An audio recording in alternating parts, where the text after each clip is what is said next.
Closed session, we update given on 1A. 2A, confidential minutes were approved. And would you mind standing for the Pledge of Allegiance, please?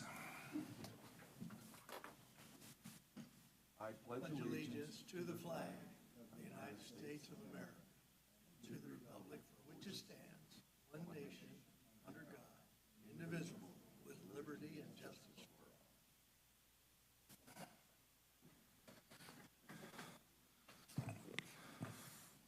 Public matters not on the agenda, discussion items only. No action to be taken. Any person may address the board at this time upon any subject within the jurisdiction of Amador County Board of Supervisors. However, any matter that requires action may be referred to staff and/or committee for a report, recommendation for possible action at subsequent board meetings. Board, anything? Yes, Mr. Chair, I'd like to acknowledge the recent passing of Kat Everett on July 1st. She was Amador County's Poet Laureate, and there's a service for her today. Instead of a moment of silence, I'd just like to read one of her shorter poems. And that is, the most beauty comes from honey on the waters, the colors of change, the colors of the first fadings, dusty greens to gold. Kat Everett. Thank you. Anybody else?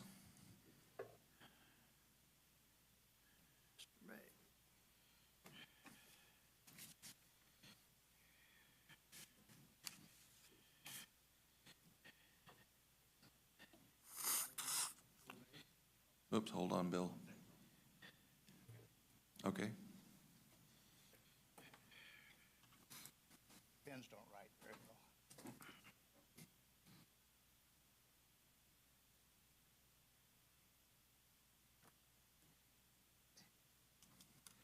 Okay, I'm going to pass out a copy of an item I want to talk briefly about.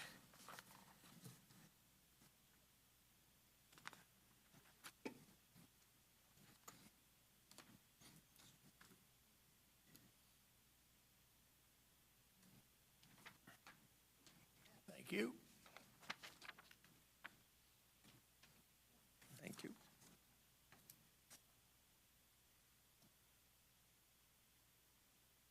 Thank you.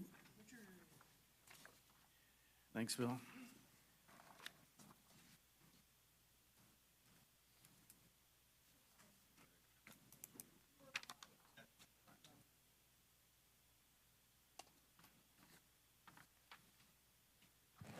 Okay, it's about the dark sky ordinance.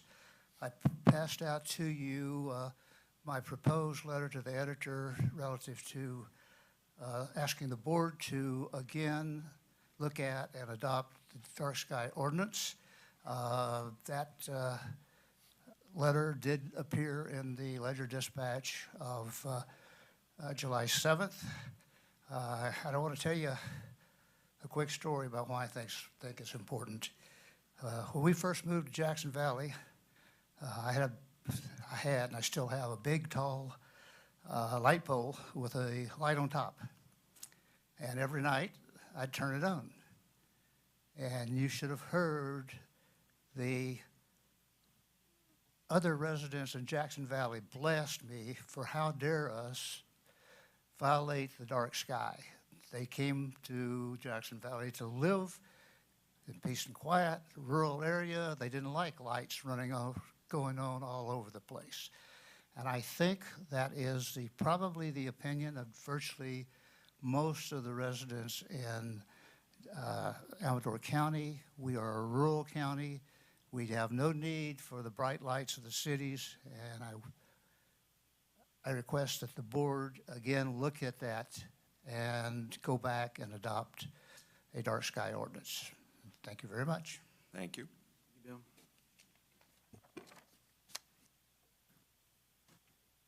You know, one thing I'd like to say in response to what Bill said, I'm with you in a lot of ways, Bill. One of my pet peeves is businesses leave all their lights on at night to protect their business, and I always said you'd be better off if you turned them off, because the thieves can't see what they're stealing. Along that line, when people go to bed, hey, turn your lights off. But I also understand a lot of times there's a rural area, you're not always building everything brand new. And a lot of times people have light, and they may be working in a barnyard, they may be working in a business, and they want to put some light out in the area.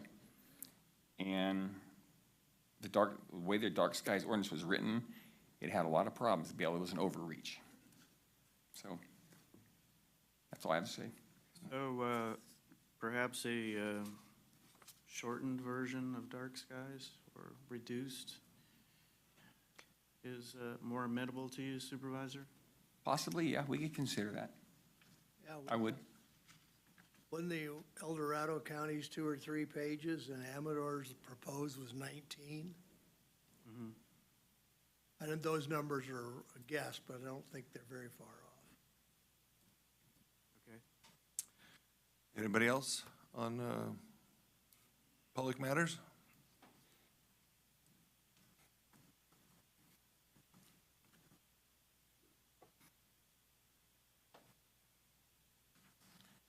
Jim Rooney, Amador County Assessor, with Jeff Himmelman, the Assistant Assessor. We just wanted to let you know we finished turning over the assessment roll a little less than 2 weeks ago. And we just wanted to let you know what the new assessments are in relation to last year. And the assessments in the past year have gone up. They went up just under 7%. We have 6.76%. And we have it segregated by, each city as well as in unincorporated area and the county as a whole. And wanted to let you know that since 2008 was kind of the low point in assessments in the county, or when things started to go down. And it was since 2008. Assessments in the county have gone up just about 40% since 2008. That's 15 years.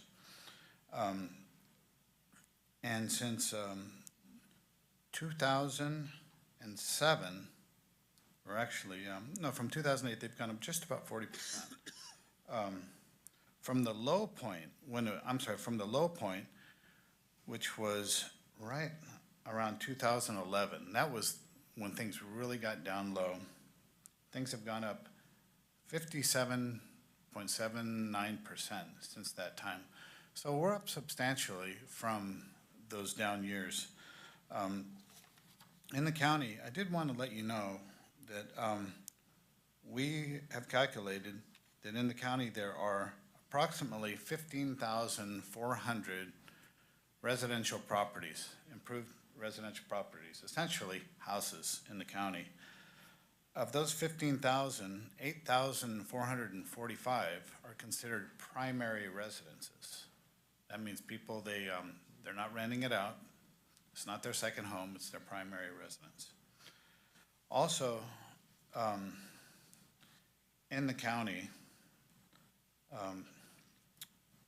of all the cities in the county, the city that had the greatest increase, by the way, Jeff, if I have this wrong, let me know.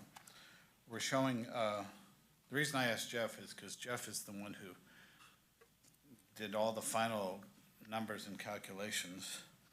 And we showed Plymouth to be 16.25% increase over last year.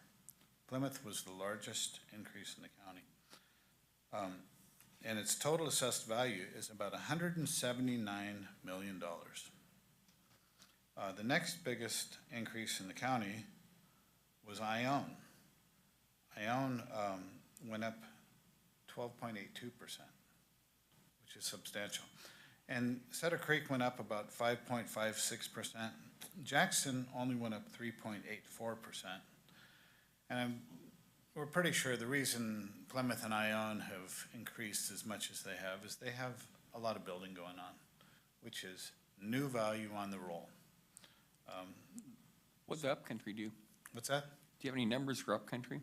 I don't particularly have upcountry, but I have the unincorporated areas of the county. The unincorporated areas went up just about 6%. So the unincorporated areas generally went up a little bit less than the cities did.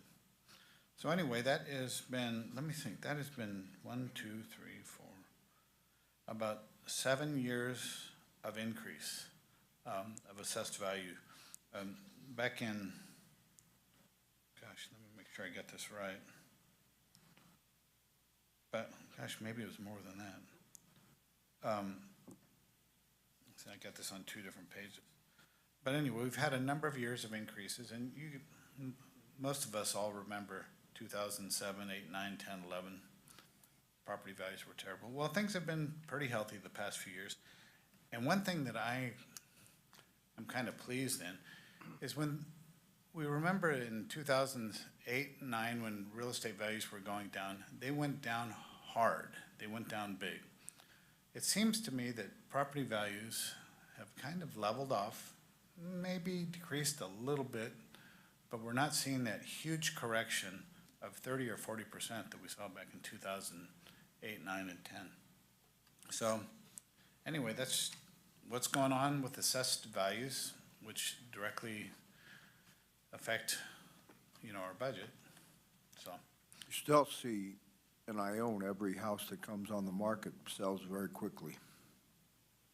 So I don't know how much they're negotiating in there. It doesn't seem like a whole lot because it appears to be competitive for the market out there. Yeah, it does, and it also looks like it's a very limited market. It looks like Castle Oaks is just about all built out. What's the other, Wildflower? Wildflower's got another phase. Yeah, so. Go ahead. Yeah, but there's a new phase, right, on the left side as you enter Castle Oaks, that's gonna be built, and then the Avalon Drive. There's some construction there. Wildflower's got one more phase. So, How does it seems like a lot of the people moving in are from the Bay Area or other areas where their homes were of a lot more value than what they're purchasing. How does that affect the assessed valuation? Jeff and I, we're dealing right now with a proposition called Proposition 19. And I've given you that example before where somebody sells a home in the Bay Area for $1.2 million. They get to bring their assessed value of $100,000 to Amador County, where they buy that $500,000 home and it gets assessed at $100,000. And we're dealing with that, which means somewhat of a reduction, a potential reduction in assessed value to the county. But we're working with the state, and Amador County is kind of in the lead in working with the state because the Prop 19 also said that counties that show a reduction due to this Prop 19 should get reimbursed. And we're holding their feet to the fire. We're saying, this is what it says, and here's the data that shows, and we're being very precise in showing what has been foregone by Amador County. And the problem is they're gonna say our first reporting period's in about two or three years. But we're keeping very good data, and we are going to show them the loss of assessed value in the county. And we're expecting them to make good on what that proposition said. How did Prop 19 read? Should be reimbursed or shall be reimbursed? Will be. Will be. It will be reimbursed, but it just doesn't say when. So that's, Yeah. So Jim, question, so if in your example, if they sell a house for $1 million, let's say, and they buy a $500,000 house here, that leaves $500,000 that, in principle, that they haven't reinvested into the real estate, so will they then pay a capital gains on that? That's left over, or? They get a one-time exemption, don't they? Well, no, this is more of They do? a state and federal tax issue, but, yeah, that's, my understanding is that they probably do, but again, We're dealing just in the property tax portion of it. Right, no, I understand. Usually people, when they sell their expensive house, they try to put it all into something else, Sure. and that drives prices up even Yeah. further. That way they shelter, Yeah, the tax liability, or, so, yeah, okay. but Well, anyway, I thank you very much, gentlemen. thank you. Appreciate the update. All right, thank you. Thank you. Anybody else from the public?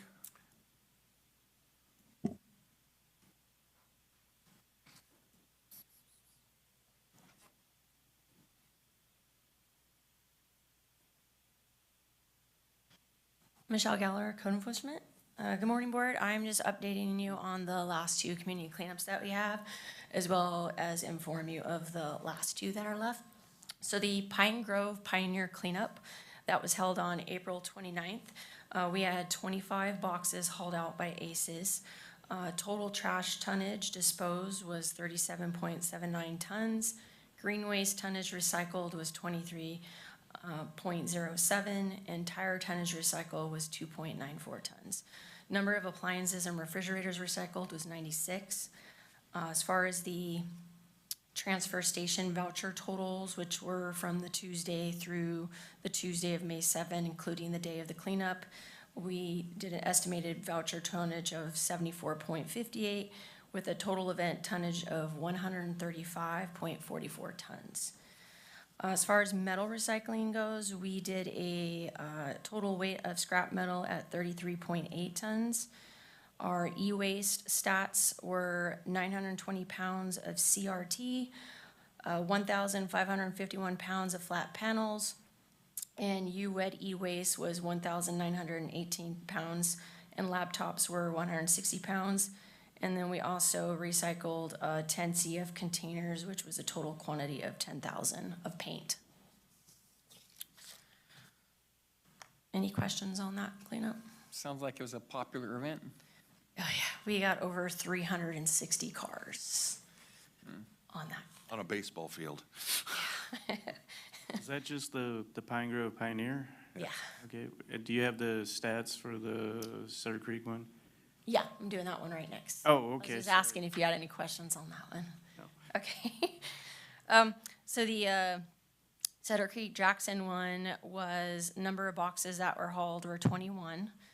Trash tonnage disposed was 35.5. Green waste tonnage recycle was 3.87. Tire tonnage recycle was 0.86. Number of appliances recycled was 93. Transfer station vouchers, which 70 were issued, they noted here, we had an estimated tonnage of 30.52, which the total event tonnage was 70.75. We did end up doing for scrap metal 38,370 pounds. For paint care, we did 8 boxes at 6,400 pounds of paint. And then for e-waste, we had flat panels at 1,717 pounds, CRTs at 1,294 pounds, and e-waste U-Wed at 2,160 pounds.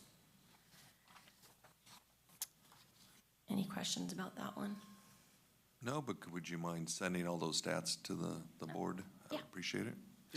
How does the Pine Grove Pioneer compare to years past? Is it going up? Well, is it this year plateaued? we actually did 2 districts, Yeah, and we normally do the one, so, I would say that was our most popular one, obviously adding the second district into it. so that was the biggest so That, far that's ever? been the biggest all-time one. record. Yeah. Okay. So obviously I want to thank the sponsors that were involved in both of the cleanups. So that was ACES, County Supervisors, Sierra Yarden Supply, Lowe's, Greater Valley Conservative Group, Wilkinson's Portable Toilet, Cities of Jackson and Sutter Creek, Benderson's Development, which is the one that let us use the Kmart parking lot, Got Metal, Big Owls, and of course Caltrans. So we have 2 other recycle events that are left. The next one is going to be a greens cleanup that is going to be sponsored by Caltrans. That's going to be August 4th through 11th. We're going to be doing it from 9 to 2 at Pioneer's lower softball field, just like last year. It will be open to all Amador County residents we will be accepting greens material only at that event.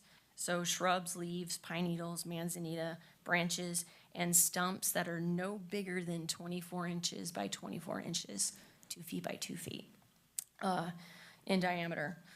ACES will be providing our cleanup services, the bins, disposal, and transfer.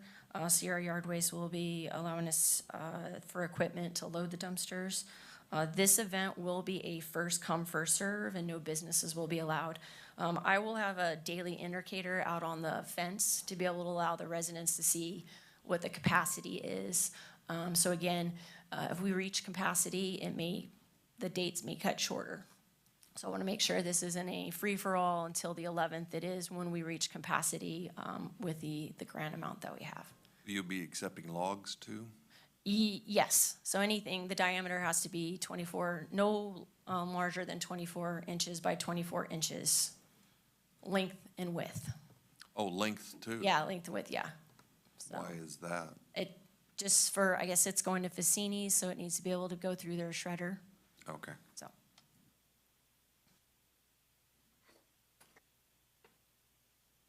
And then our last recycle event will be January 20th, 2024, which will be our shredded event. That will be held at Airport Road for that one, and that one will be open to all Amador County residents. Okay. Any questions? Thank you very much. You know, one thing, some of you like, I maybe be nice if you do want to run the Plymouth areas at some point. Maybe I'll talk to City of Plymouth and see if we work at something on that, maybe next year or something. Thank you. Sounds good. Thank you. Anybody else from the public? Do you want to speak, Lisa? Okay, come on down. Good morning.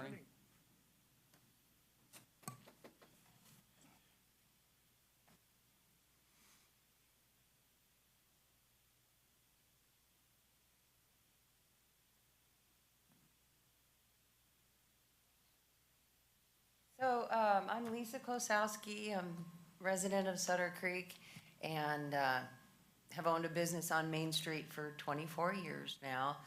I was also the director for the Sutter Creek Visitor Center for a little over 10 years until the COVID shut down.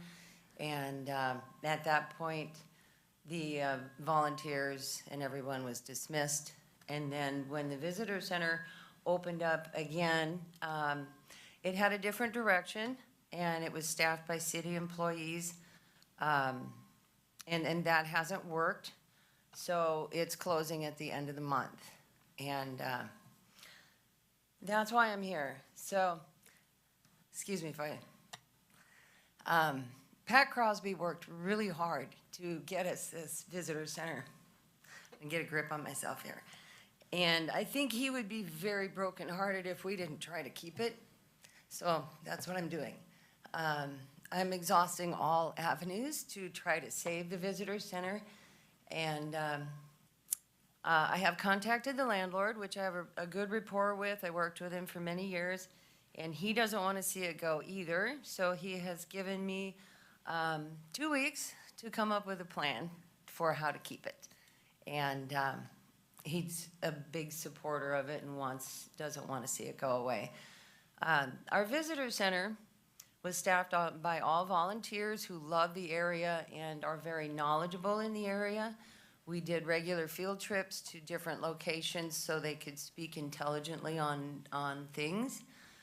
Not just tourist attractions, but we toured lodging, we toured businesses, we did all kinds of things so they would be able to speak to people on all different levels.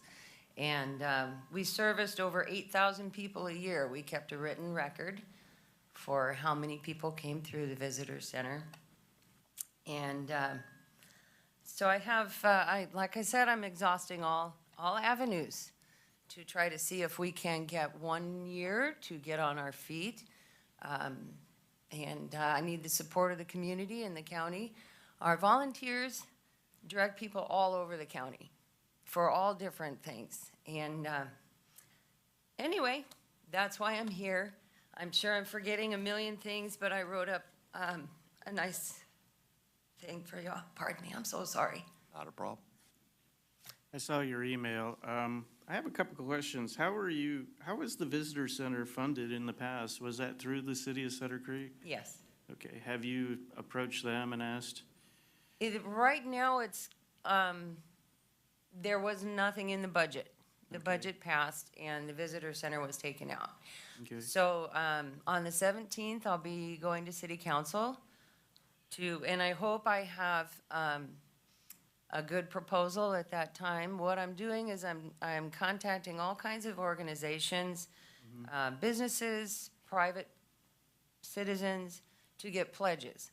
I'm not asking for any money right now. I'm just getting pledges so that I can go to the city council and say, this is what I have, can you match this? And I've also started the paperwork to make it, if necessary, a nonprofit through the Amador Community Foundation under their umbrella. And, that if we need to go that route, that I'm doing that as well. I'm doing anything I can think of to try to accomplish this. okay. Well, I'll contact you after this meeting about the pledge part, okay? Thank you. That's all I can ask, and Have you possibly reached out to ACT, Amador Council of Tourism? I know that they've had centers in various places. Would they? no, I have not. I mentioned it to someone else I'm working with on this, and she said maybe not, because they are also funded by, they have, I will look into that. Okay, also, you in the chamber? Chamber, I sent an email to with a pledge Okay, from the chamber and Native Sons. I mean, my list is very long for the organizations, Native Daughters, Rotary, Lions Club, and then the Rancheria, of course, and anybody else I can think of to send, just to get a pledge. The smaller clubs, maybe $500. Bigger ones, 1,000 or 1,500.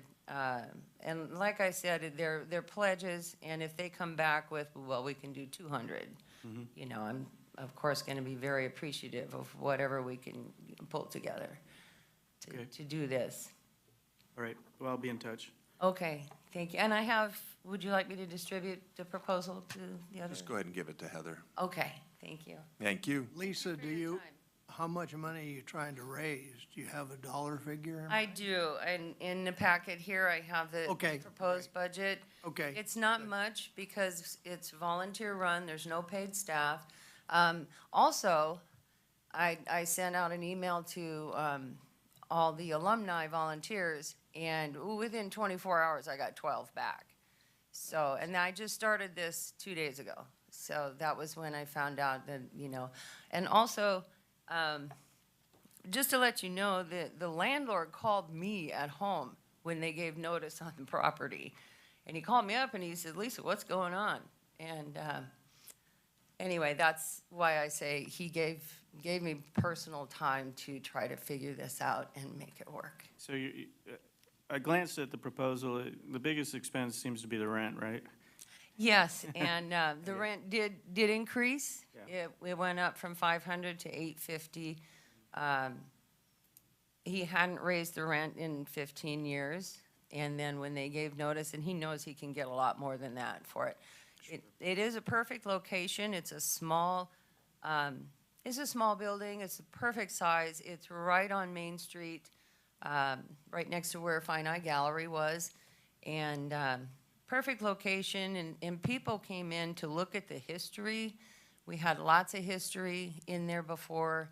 I have contacted the Sutter Creek Community Benefit Foundation, which is where most of the artifacts that were in there before were donated to them for their museum. So, and I had talked to Rick Champlin about doing rotating displays, historic displays, and people love to come in and see the history and learn about the area. And we have information on everything. And we were a great location for people to put information on their organizations, their events. And we welcomed all information. It wasn't just Sutter Creek, it was countywide. And we sent people countywide. Thank you, Lisa, I appreciate it. Thank you very much. I appreciate your time. Okay. Lisa? Anybody else from the public? How about Zoom? Just Oh. a quick comment. If you're watching on Zoom, you notice we have a different camera angle today, which is unfortunate. Our regular camera is is having a technical issue, so we will get that fixed and be back to normal next time, but Yeah, it looks like we're in the villain's lair on the old Batman series. We're also tilted, but other than that, Well, it was always tilted in this series. so that's what's going on today. okay. Nobody on Zoom? Not at this time. Okay. On to approval of agenda. Move to approve. Second. Okay. Call for the vote. All in favor? Aye. Opposed? Move to approve consent agenda. Well, hold on just for a second. Do we have any public comment on the Sorry. consent? Zoom? Not at this time. Okay, now I'll take your motion. Move to approve consent agenda. Okay. Call for the vote. All in favor? Aye. Aye. Opposed? Okay. On to regular agenda. University of California 4-H Youth Development Program, presentation of recent 4-H experiences.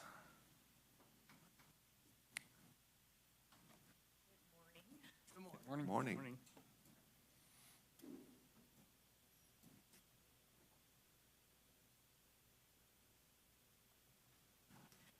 Good morning.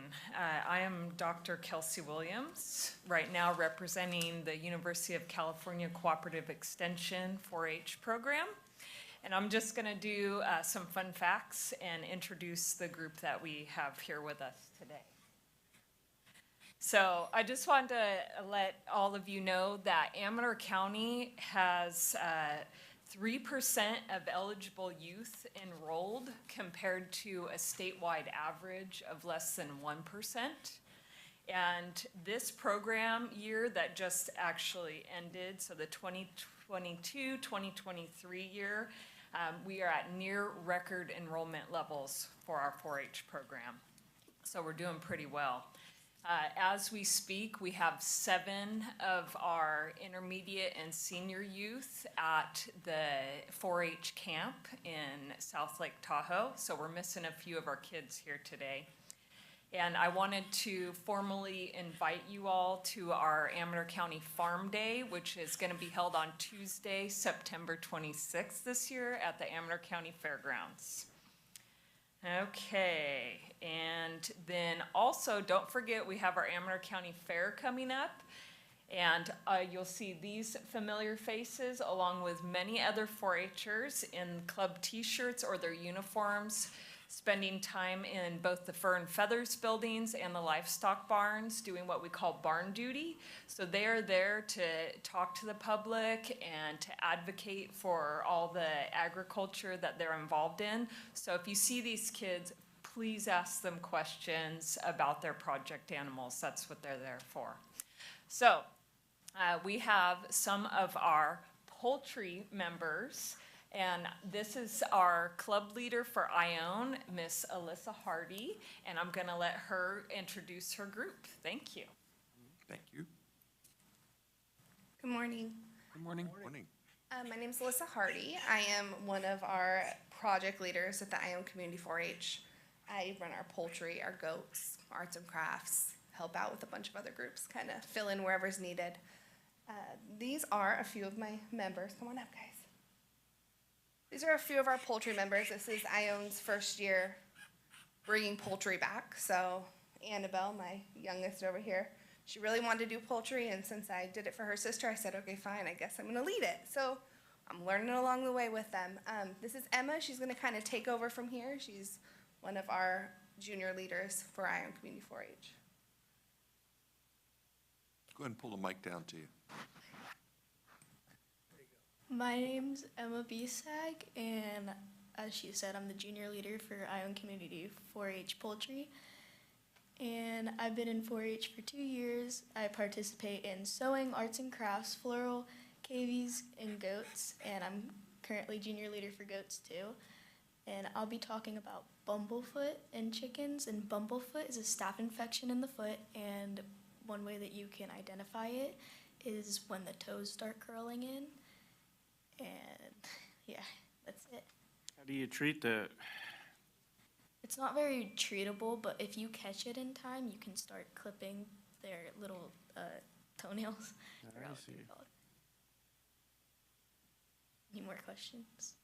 I had a pet chicken when I was about your age.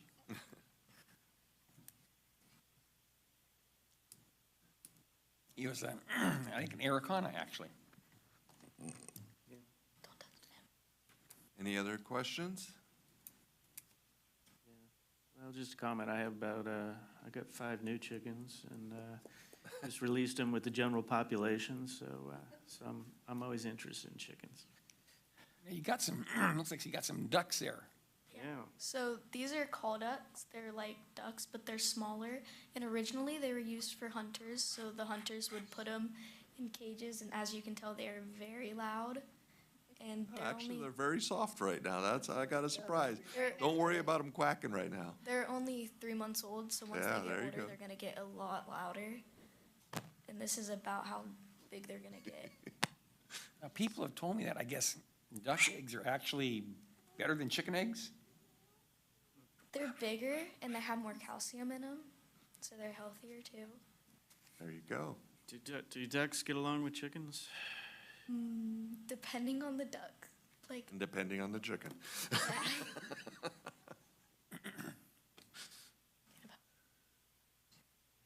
this is Annabelle Hardy. This is her first year in 4-H. She participates in goats, arts and crafts, floral design, sewing, cake decorating, poultry, rabbits, and cavies. Annabelle's gonna tell you about her favorite chicken, Bianca.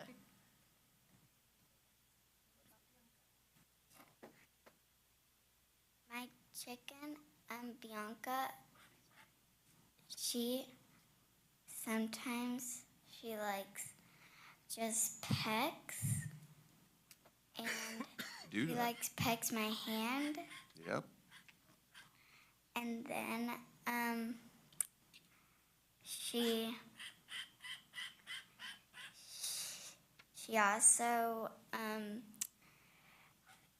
also likes bugs, because we lift her food thing up, and then there's a lot of bugs under it, and then they all start trying to eat them. Yep. Chickens and ducks sure like bugs. Good job. Yes. This is Madeline Hardy. Madeline has been in 4-H for 2 years. She participates in cake decorating, arts and crafts, poultry, goats, sewing, floral, rabbits, and cavies. She also is the current sergeant-in-arms for her club. Madeline is going to talk to you about getting your chickens ready to show. You have to wash your chickens before show, so they don't get dirty, and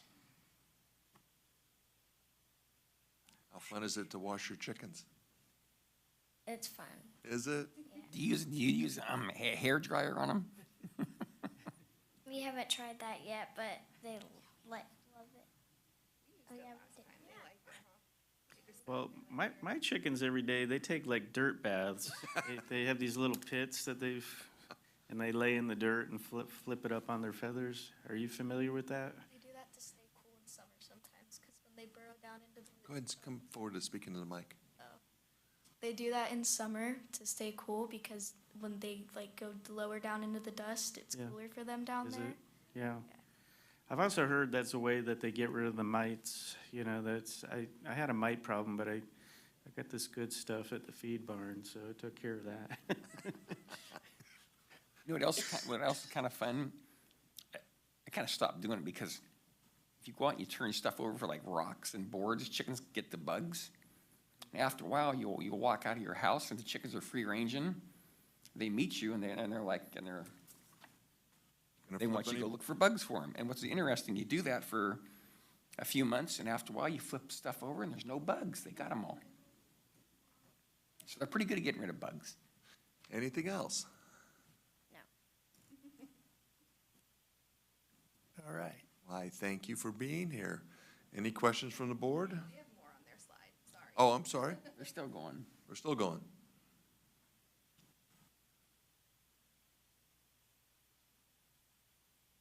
So this year we had two teams from Amador County participate in Avian Bowl.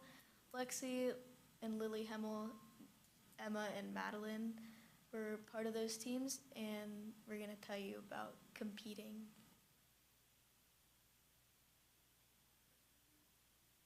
So last year we had a junior team and they won state. Last year they won state for the junior team. This year we had a junior and a senior team, and our junior team was me, Madeline, and Lexi, and then our senior team was Anna, Lily, and Cecilia. And for the Avian Bowl, we practiced and practiced, and I think that we got a lot farther in it, and we did really good. Yeah, we practiced for 2 months just studying about different avian things like eggs and chickens and different ducks. Then we went down to Fresno and competed. Turkeys. Yeah. So one of the things that we're able to do within our 4-H program is to offer events like this. So this was an offshoot of poultry, and it's pretty intense studying. The kids have to learn about food poisoners, biosecurity methods, egg economics, breeds of chickens, anything that you can think of. And this is the state qualifier. So the senior team that wins this state competition goes and competes nationally in Kentucky in the fall. So we did not win this year, but our teams are already talking about getting to Kentucky this next year. So be on the Great. lookout for these kids here. Sounds good. Appreciate Thank it. you very much. Thank you. I have a question for you on you said Amador County has 3% of eligible youth enrolled. Does that take into account, is that excluding the number that go to Independent or Grange? Oh, yeah, so it does not exclude those numbers. Eligible just means by their age, so our 5-year-olds to our 19-year-olds. So they're just looking statistically at how many youth in that age group are in the county, and we have 3% enrolled in the 4-H program. It'd be nice to pull those numbers out and know how many are left, so of that, how many kids? If maybe it goes from 1,500 to 1,000, then I'm just throwing numbers out, but it'd be nice to see that figure. Yeah, I'm just really proud of our program for having such a high percentage compared to the state too. So we have it's all volunteer run, so we couldn't do it without people like Alyssa running our programs, so. Okay, thank you. Any questions from Zoom? Not at this time. Okay. Thanks, Well, girls. Thank you, all. ladies. I truly Well done, appreciate it. girls. Good way to start off the meeting. That's it. Who doesn't love hearing a duck once in a while? Okay, we're on to 3B, Amador Resource Conservation District, update by representatives of the subject entity regarding recent and planned activities which serve to reduce the risk of catastrophic wildfire. Well, you just can't leave, can you? I figure if I was here for one, I might as well do them both, so. Okay, again, Dr. Kelsey Williams. I'm also a board of director for the Amador Resource Conservation District. So I came probably about 6 months ago and updated you all on some of the projects that we're working on, and we thought it was time to do a little update again. Okay, so RCD, these are 3 of the areas that we focus on: soil health, forest health, and SAQA.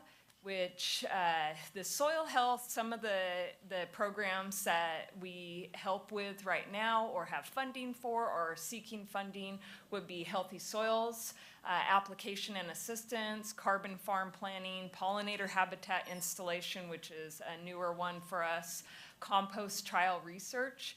And several of these I know that I've mentioned before, or maybe you have been to some of our workshops or check our website out, so they'll look familiar. Jackson Creek Forest Health, which just got up and off the ground the last couple months. Mitchell Mine Fuel Break. We also have a lot of technical and funding assistance available for residents of Amador County. So we work with NRCS, Amador Fire Safe Council. We have been doing the roadside and community chipping program for a couple years now. SACWA, we assist members, and this is water quality adherence, so it's a cooperative portion for anybody that does irrigation. So members of Amador County would be typically in the southern part of the county and then into the Sacramento Valley. So we administer all of that program. Okay, so it gets quite confusing because there's so many different coordinations with people and other organizations in the county. So RCD is working very closely with NRCS, UCCE, and Amador Fire Safe Council. So we have quite a few programs under soil health. And this last year, there were 14 awards under the CDFA Healthy Soil program, and we awarded or we didn't award, but worked with residents, those 14 awards, on over $600,000, treating almost 7,000 acres. Over the last 5 years, NRCS has obligated over $1.5 million in funding to assist private landowners in implementation of different natural resource practices on over 15,000 acres. And then to date, they are working with several EQIP grants and CSPs on almost 1,000 acres. And that little tiny pie chart, it's super small if you're looking on your laptop, just goes over some of the different prescriptions under these programs. So residents, you could see a big chunk is composting, so spreading compost to improve soil health. Hedgerows have been put in, range seeding, silvopasture, reduced tillage, cover crop, mulching, riparian forests, and some prescribed grazing practices. So technical assistance really means helping these residents that are go through the application process to receive the grant money, and then all along the way, where do I get compost? How do I get it delivered to my house? What's the proper seed to put on my pasture? So that's the technical assistance that we're talking about. So are people using hedgerows to fence in livestock and things like that, or? Not fence in livestock that I know of, but hedgerowing, the ones that I'm familiar with are often to reduce wind, and then also to increase and improve habitat for wildlife and pollinators. Yeah, because all around the UK, I mean, you drive down the roads, that's kind of like their fence. Yeah, it's pretty, there's some cool stuff out there too. Okay, so this is one of our largest programs right now, and this is the Jackson Creek Watershed Forest Health Project. So I have a little update.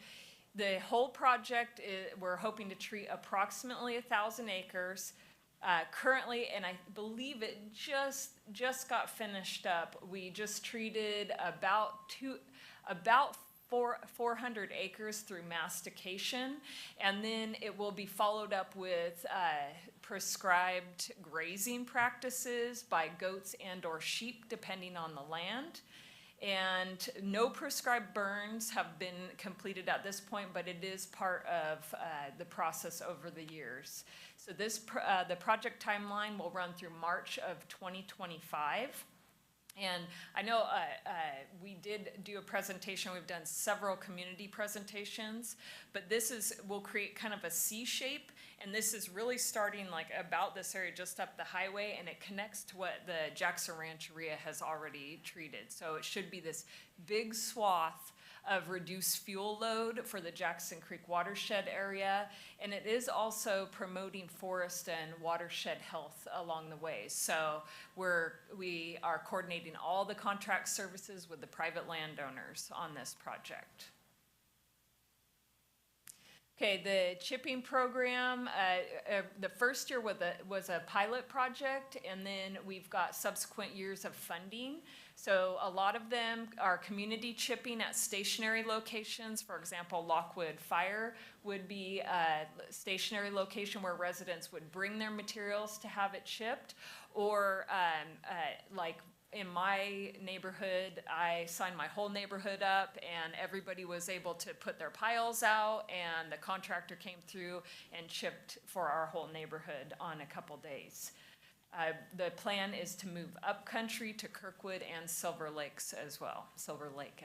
I know Kirkwood is very thankful for that program right now. They were Good. just advertising on their July 4th. Very good, awesome, that's good to hear. So in concentrated areas, but we're not forgetting about the higher country also.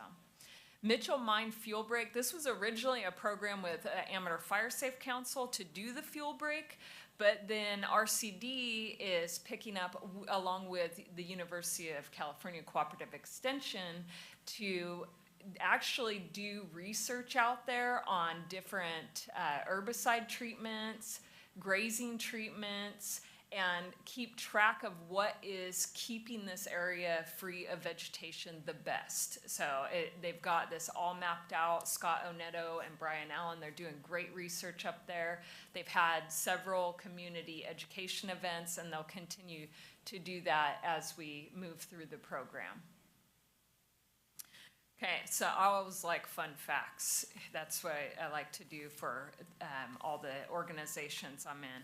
So this year alone, RCD in Amador County has contracted over $1.2 million locally for just Jackson Creek and chipping programs. And then other programs are just under $300,000, and that's local money. So we're seeking out these grants, specifically Amanda Watson is, and implementing them, and a lot of the money is staying locally. So I like to hear that. Our programs are increasing. If you've been following RCD for several years, I mean, it's really ballooning, which it also increases our need to have employees. So we really only had one part-time employee when I first came on the board a few years ago. We currently have 3 part-time and 3 full-time, and we're seeking to hire another one. So also becoming a bigger employer along the way too. So, does anybody have any questions for me that I'll try to answer? For me is that the chipping program, so are we expecting that just to continue year-round, or is this, what's your thoughts on the chipping program? I think so. I think the chipping program runs year-round, and it's completely based on when we run out of funds. Right. So we have a pot of money that we've got, and we'll just keep going with our chipping contractor until we run out of money. So I think the best thing to do is get that application filled out for if it's your community or you want it in your town, and have them come out and take care of things. And I think it's been really successful, so I think we want to keep trying to apply for the money as long as it's available. Yeah. I saw something you had on there like 2025. Was that where it is funded through, or? Correct, yeah, so that's how the grant is written, so that's our timeline. If the money makes it that far. Yeah, so that's for the Jackson Creek Watershed Program, the 2025. Yeah, so we're trying to treat that 1,000 acres by that timeline. Yeah, and with most property, or I can't say most, but some properties, once mastication is done, like this year, then it will be followed up with prescribed grazing or prescribed burn to keep all the underbrush down. So year 2 and year 3 would be grazing or other treatments. You can put a lot of goats on it, over time, they'll take the brush out. Yes. But it takes quite a few goats, it takes a number of years. Yes, we're all dialed in. We got contracted services all set already, so. It was kind of interesting, I was talking to a forester, Ed Stufenegger, a while back, and he said, Brian, he said, he's lived at a house for a while, and he said, it used to be open, there's like open areas, he says, they're kind of all gone. They're just, the trees and the brush have filled them all in. It's a big problem in our county because I used to do a lot of salvage logging, so I take off top of some hill somewhere and bomb off down some canyon, and you'd always find old abandoned fences everywhere. And I thought, well, there used to be, cows, horses, probably a lot of goats on that property, and they ate vegetation and kept vegetation down. Now the fences are abandoned, and some places are subdivision, or some places there's just people's lifestyles changed. Yes. And then you got the bear and lion thing thrown in, that doesn't help much. They like eating goats. Yeah. Anything else from the board? Nope, just appreciate your So, efforts. the roadside chipping, is that different or the same as what Amador Fire Safe Council does? Or is what you're doing the only chipping program? Yeah, RCD administers it, and that's where, so Amanda Watson is also the executive director of Amador Fire Safe Council. Correct. Yeah. And then Megan Watts, who is the contact for the chipping program, also does work for Amador Fire Safe Council, so Okay. it does get there's a lot of overlap. It's RCD's program that. Yes. That Okay. Fire Safe Council uses. Yes. Got it. Okay, I was just trying to, that was what I was trying to get at. But if you ever have a question, you just call somebody and we'll get you to the right person in charge. Yeah. Okay, anybody from the public? Anybody on Zoom? Not at this time. Thank Well, you very much. Thank you, Doctor. We're on to 3C, discussion of possible action relative to presentation of Mitch Barker, Public Agency Retirement Services related to the county OPEB, Other Post-Employment Benefits Fund, which is partially unfunded liability for benefits that are offered to employees after they retire from the county.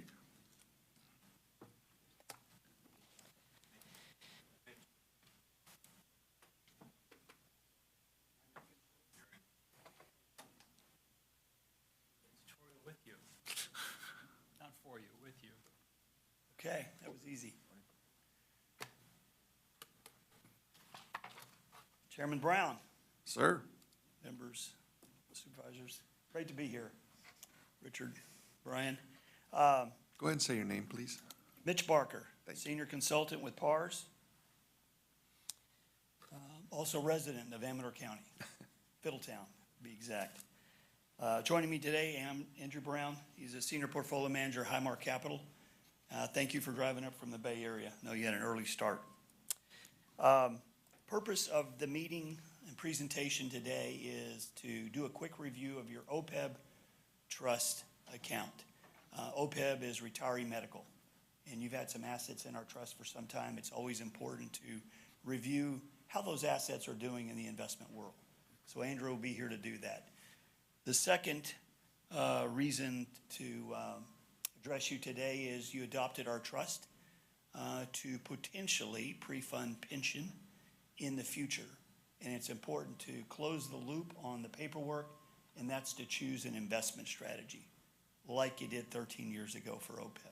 So Andrew's going to present the choices and make a recommendation, and ultimately the board will hopefully agree or change the recommendation. It's been a while since we've been here, so I don't presume to know that you can remember everything. So just quickly again, PARS is the trust administrators. So we oversee the record keeping and the accounting for the 115 trust that you're in right now. We're also the quarterback of the team of this group. The trustee is U.S. Bank. They are the custodian of the assets and they hold the money. Highmark Capital, represented by Andrew Brown, is our investment management partner. I've been working with PARS for 20 years, and I met Andrew on day one, so we've both been around a long time together. So the trust on the left is the OPEB only trust. That's what you adopted back in the day, 2010. And November 22nd last year, you adopted the combination trust, which is on the right. Combination meaning it has two accounting buckets, one for OPEB, one for pension. So once we get the paperwork complete, we're going to transfer your approximately $700,000 in assets from the OPEB only trust over to the OPEB account within the combination trust. You then will get a pension account to potentially step money aside in. And I'll go over again why this makes some sense. That's the pension account is what we set up last year, or? You adopted the trust, but we Right. haven't set up the account yet. Oh, okay, We need this last component, which is what's the investment strategy? understand. Okay. So let's first do the quick OPEB review. Again, this began back in June 2010. The plan administrator is the county administrative officer. The investment strategy is the moderately conservative index strategy. Moderately conservative is the second of our 5-tiered investment options. It is in a pooled account. You contributed $245,000 back in July of 2010. You contributed another $300,000, so your total contributions to date, $545,000. Andrew and his team have earned $219,000 to date, so the account balance as of May 31st, $695,000. This next slide gives you a graphical representation over time of your contributions. So you made an initial contribution way back in the day. You made another one in 2016, and those are the only two contributions to date for OPEB. Again, this is retiree medical benefits.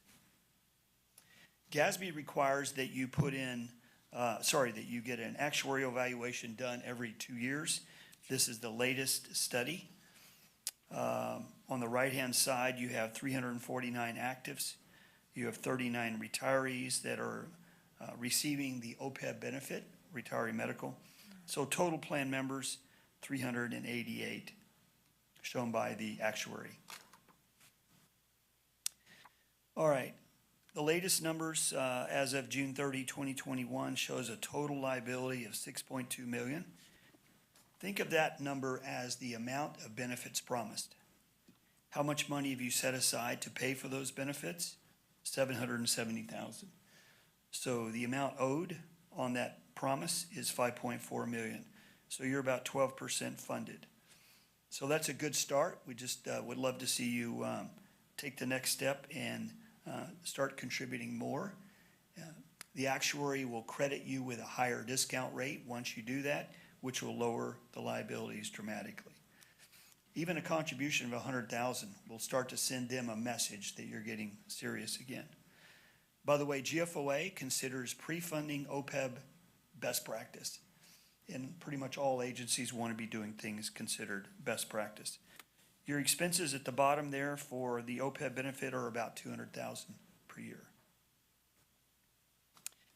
I'm about to turn it over to Andrew to go into the investments for your OPEB account. Any questions so far? So you said the expenses are about 200,000? Yes, sir. That's that PAYGO number at the bottom right. So that's for managing the account and everything? No, that's your actual expense for retiree Oh, medical right, expenses. okay. Payout. Good, that's For the your payout. 39 retirees. Okay, good. Yes, sir. You have me concerned there. All right, I'll turn it over to Andrew to get into the investments, and then I'll circle back in a second.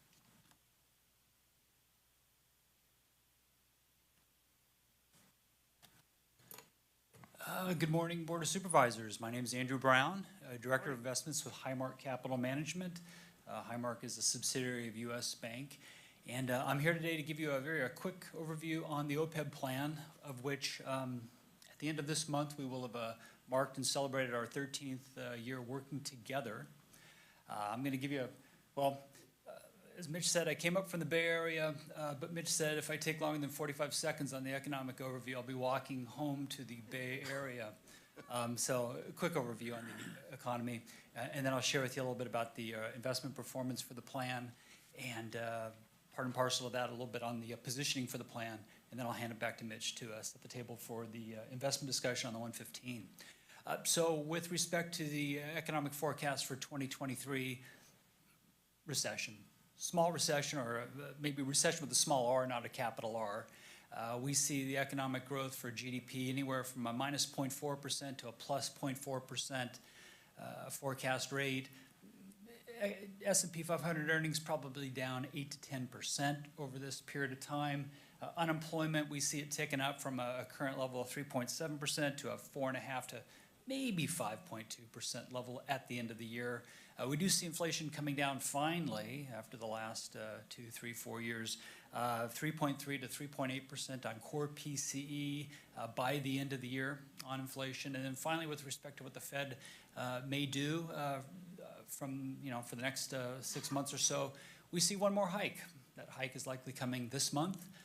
And then we think that they're done with their hiking campaign. They're going to sit back and Going to be a 0.25% or a 0.5%? 25 basis points. Yes, sir. Yeah. All right. With respect to the OPEB plan, as I said, this is the moderately conservative pool that you're invested in. The name moderately conservative relates to an asset allocation policy that we'll look at in a second. As half of the name indicates, it's designed to be conservative and not take too much risk, even though we do have a long-term time horizon. We're looking at almost, as I said, a 13-year period of time. If we were looking at a calendar year snapshot, not a fiscal year, but a calendar year snapshot, we've only had 2 periods of time where we've been in the red on any 12-month period of time, from January to December. That's the good news. The bad news is that last year was a really painful 12-month period of time. Last year, of course, was one of those periods of time where we were in the red. We were down about 12.5%, 13%. Due to the Fed's hiking rates significantly leading to declines in both stock and bond markets. If you look at the far right-hand column, bottom, if you wanted the bottom line number for this almost 13-year period of time, through the end of May, 4.4% annualized rate of return for the investment pool that you're invested in. The 2 negative years, 2015, and then last year, 2022. Question on that. Yes, sir. So if you look at your, say, your 10-year column. Yep. What is your rate of return over 10 years? Yeah, so that'd be the second column over from the right. Through the ending period in May, it would be an annualized 3.59%. Yeah. What's a 2-year Treasury note bringing right now? 2 years? Roughly. Roughly, well, the 1 year is at 5.20 and change. 2 year, 4.7, 4.6.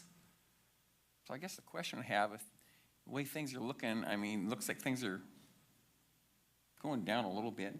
Wouldn't we be better off just investing in some Treasury notes? Well, so current snapshot today, here in July of 2023, versus the period of time that we've invested in over, let's just round up and say 13 years. Bonds look great right now. Bonds look fabulous right now. How have they looked over the last 12 years? The screen's kind of blurry, but yeah. They've been down like 0.5%. Well, no, let's third row.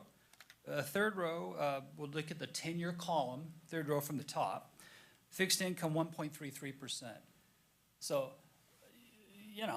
my tail's kind of between my legs in terms of our fixed income return, because that's 2/3 of the portfolio. Mm-hmm. And I've been able, with bonds, which that 2-year Treasury is part of that equation, 1.33% annualized rate of return. That's the bad news. The good news is that, skip down 2 more rows, and equities have generated an 8.79%. So I guess maybe the common ground that maybe we could find between us would be if we look at the next page, right? And we look at the bigger picture of what this OPEB plan is really invested in, and then maybe we can also kind of think about it in terms of 5 minutes, 10 minutes from now when we talk about the pension 115 trust, right? Because this is a conservative strategy. 2/3 of the portfolio, or in the middle of the page, 50 to 80% of this portfolio is in bonds. Current OPEB plan, 50 to 80% in bonds.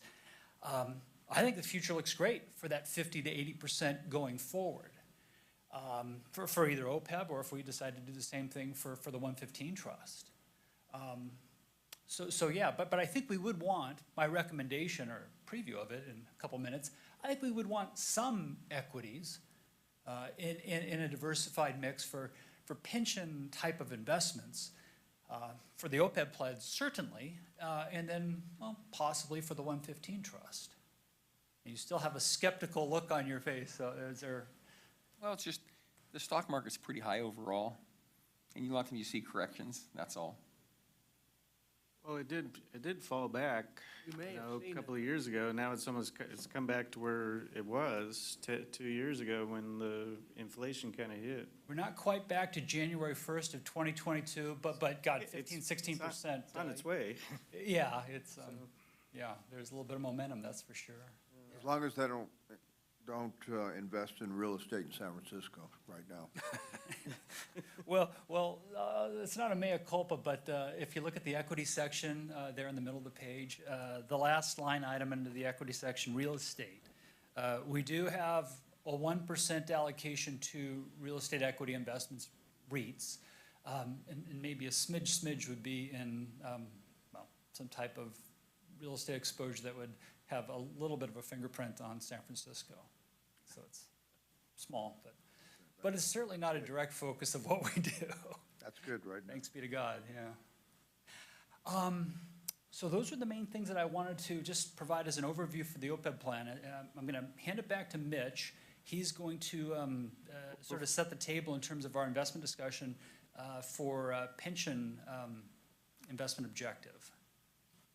Okay, is that gonna be the discussion of the investment strategy at Yes, this sir. point? Because I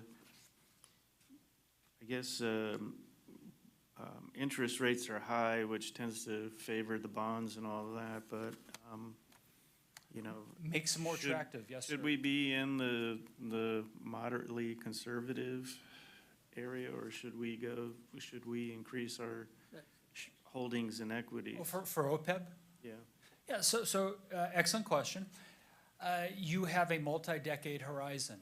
You have a roughly 12% funding ratio. You have the ability, in my opinion, to take more risk. More risk would be more equity exposure. So, you know, right now you have 20 to 40% equity range. We're at basically 30%. You certainly have the ability with a modestly funded plan to increase that to, maybe a 50-50 allocation, 50% stocks, 50% bonds. You could even do 60-40, 60% stocks, 40% bonds, given the, low teen funding ratio. But I think that the bigger but here is, we could take more, more of an aggressive stance, but I really think the funding the plan, and Mitch threw out a number, $100,000. Anything you can do to fund it, $100,000, $200,000, that's going to get you from point A to point B much more quickly than 10, 20% more in equities. So I think both questions need to be looked at collectively. But I would have no problem at all making a recommendation to take more risk with the OPEB plan. So, because like with a 10-year horizon, then the fact that bonds are probably, because interest rates are higher, bonds are probably better right at this, maybe at this moment, but in 2 years, that could all change. Well, yeah, I mean, so if the Fed does cut rates next year, you're probably even looking at some appreciation in terms of the price of bonds going up and having a higher income stream going forward. So moderately conservative could work, but equity should still outperform them over a 10-year period of time. Okay. I guess the question is, though, being government, stewards of the public money, how much risk should you take? Yeah, big question, and I think that might be, well, it's gonna be probably a big talking point when we talk about 115 investing. One of the more positive elements of taking a reasonable amount of risk with OPEB, right, is that if you take that risk commensurate with funding the plan, your discount rate goes up. And if your discount rate goes up, your liabilities go down. And so right now, the plan has a 2.5% discount rate associated with it, and that's from your actuary, it's not from us. If you were able to increase that discount rate by, let's just say 1% to a 3.5% level, it's a rough rule of thumb, and you'd want your actuary to verify and validate what I'm about to say, but typically your liabilities go down 10%. So yes, it's the public money, but you know, if there was a way to reduce your liabilities by 10%, you'd probably want to know about it. You know, you could reduce it by hundreds of thousands of dollars, which would help, you know, make the case to the public that, you know, taking a prudent amount of risk, you know, led to us spending less money on OPEB pension expense. You know, just a curious question. Nowhere in your, I didn't see it anywhere where it talks about what kind of fees you charge for it. Somewhere, it must have been somewhere, I didn't see it though. It's not $200,000. I can tell you that. Right, so our investment fee between a U.S. bank and the investment advisor Highmark, for plan balances less than $5 million, it is 35 basis points, 0.35%. Okay. Secondly, we invest in index-based investments. So within the index funds that we invest in, there's some modest, small embedded expense associated with that. For moderately conservative, that's 7 basis points, 0.07%. So what's my all-in expense? It would be right around 0.42%, so not quite 0.5%. And that's all the investment expenses, fees related to investment management that the county would incur. Okay.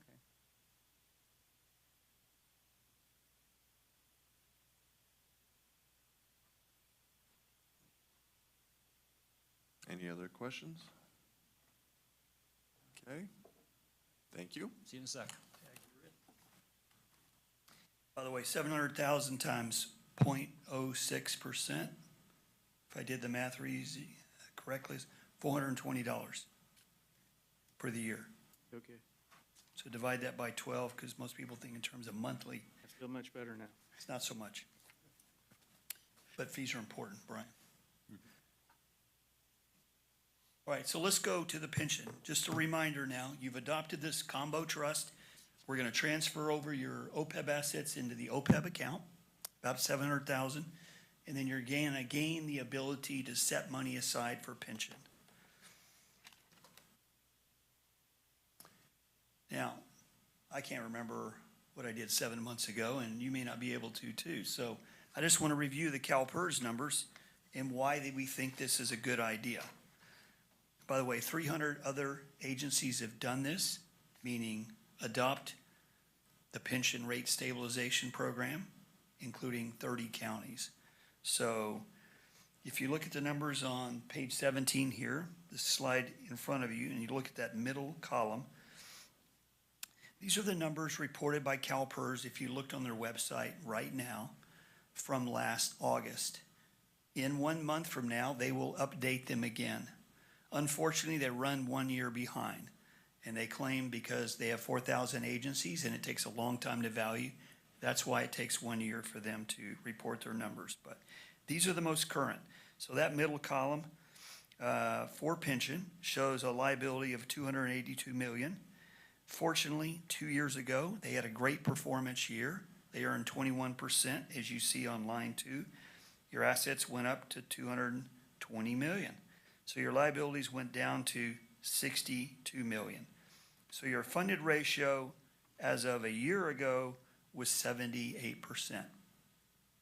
The previous year, you see on the left, was 68%. Does anyone remember how they did last year on their performance? Well, you don't have to answer, I know, so I'll make it easy. They lost 7.5%, so it was a tough fiscal performance year for them and for us, as you've seen. My math whizzes say that your funded ratio will go back to about what it was 2 years ago. So it'll go from about 78 to 68 because of that down performance year. So what's interesting is the next line. Even though they had a great performance last year, your cost went from 10.4 million to 11.3, almost $1 million increase, despite a 21% return year, despite lowering of your liabilities. It just shows that pension costs continue to rise regardless. And we want to get you set up with this pension rate stabilization program. What is it really? It's merely a savings account, not inside your treasury. It's inside a 115 trust. And the whole goal is to set money aside as best you can over time, allow Andrew and his team to earn a greater rate of return than your treasury, hopefully. And the money is there for your use. One-time money if you have an emergency. Bad budget year, you can use the funds to help fill the gap. So that's what it is. It's a safety net. All right, so in the packet that's been sent to Chuck and Tacey is this investment selection form.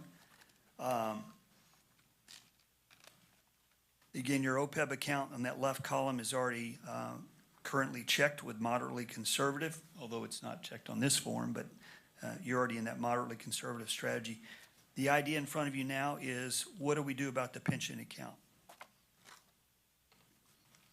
And my last slide before I turn it over to Andrew is, again, we have 5 model portfolios. You see the 5 risk tolerance levels in front of you, starting with conservative, and then moderately conservative, which is the one that OPEB is in, and it goes up to capital appreciation. These are 10-year returns through March 31st, so these are real historical returns. The most common liquidity management program among public agencies in California is known as LAIF. You've probably heard of that, Local Agency Investment Fund. It's earned 1% over 10 years.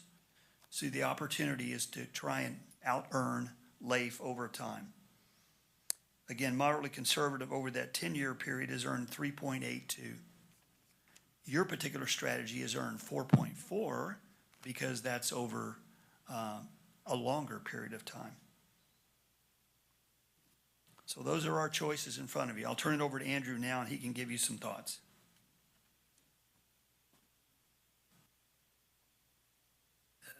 Yeah, I can give you some thoughts, but I really like the dialogue that we had a second ago. And I'm hoping it can be, to the extent that it can be interactive, hope it's interactive. The far left-hand side of the page, the input phase, that's really where we are today, where I seek your counsel.